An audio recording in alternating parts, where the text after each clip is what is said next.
Kami dalam satu tim itu ada 3 orang, saya sebagai ketua, Profesor Dr. Andus Imanitito, MSc, PhD, PhD, kemudian ada Dr. Muhammad Fatukur Rahman, ada juga Bapak Khairul Anam, PhD. Nah, topik yang kami angkat dalam penelitian ini adalah secara umum adalah pemanfaatan GAM LSS yang berbasis GUI itu ya untuk penanganan data yang secara khusus memiliki karakteristik yang tidak bisa ditangani dengan pemodelan yang lain. Nah, jadi judul spesifiknya adalah pemodelan respon yang kontinu dengan nol yang sangat besar, kemudian sangat miring ke kanan, ya sangat juling ke kanan, yaitu modeling continuous high zero and happily right skew response. Nah, kita lihat seperti di dalam grafiknya ini, jadi angka nolnya itu tinggi sekali, sementara juga yang tidak nol sedikit, tapi nilainya juga bisa sangat tinggi gitu ya. Dan kalau digambarkan sebenarnya secara kontinu adalah ya seperti ini ya. Jadi ada nol tinggi, kemudian sebenarnya dia adalah bersifat kontinu, ekornya sangat panjang ke kanan. Tetapi sebenarnya kalau kita lihat yang kontinu biasa itu tidak mempunyai nilai pada nolnya. Nah, ini agak spesifik karena apa? Karena nilai nolnya itu tinggi sekali gitu ya.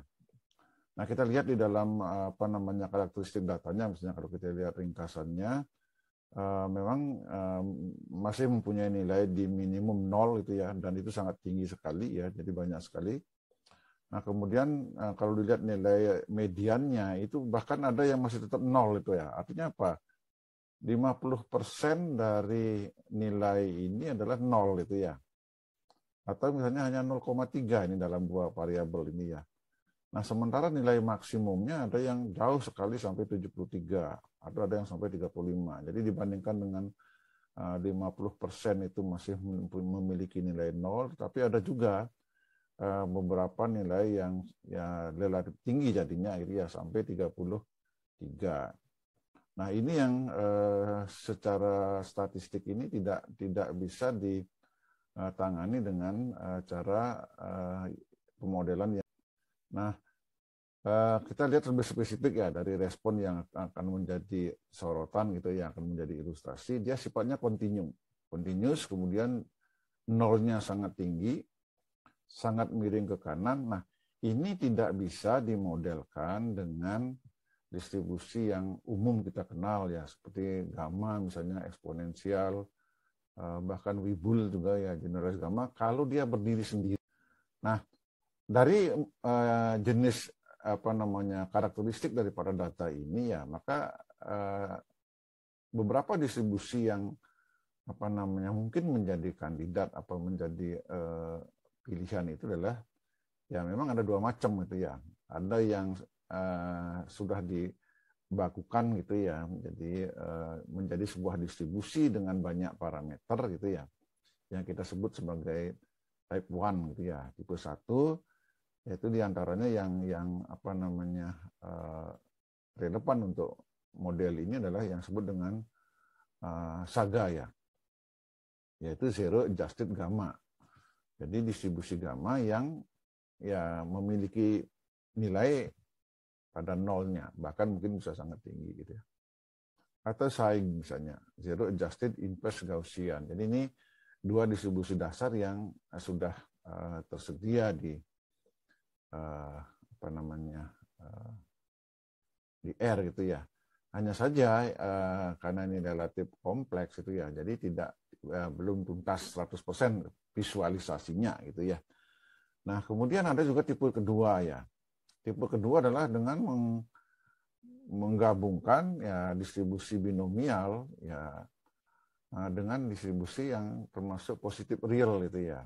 Yaitu satu sisi ya, binomial itu memiliki nilai ya di 0, dan 1 sebenarnya ya. Tetapi sekarang dikelompokkan 0 dan bukan 0 gitu ya.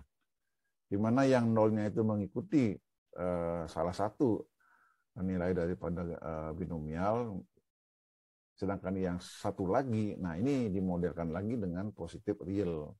Jadi ini gabungan antara binomial dengan misalnya gamma atau Weibull atau generalized gamma atau eksponen. Jadi kita bisa menginput data gitu ya.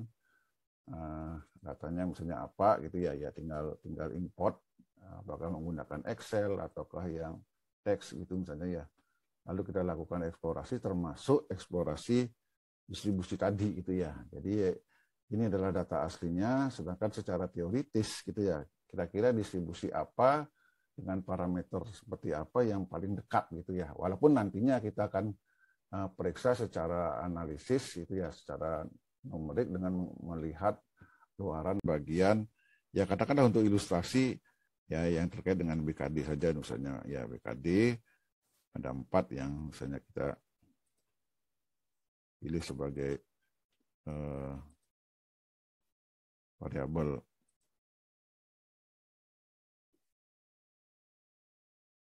Ya, nah kemudian kita bisa lihat nanti luarannya gitu ya.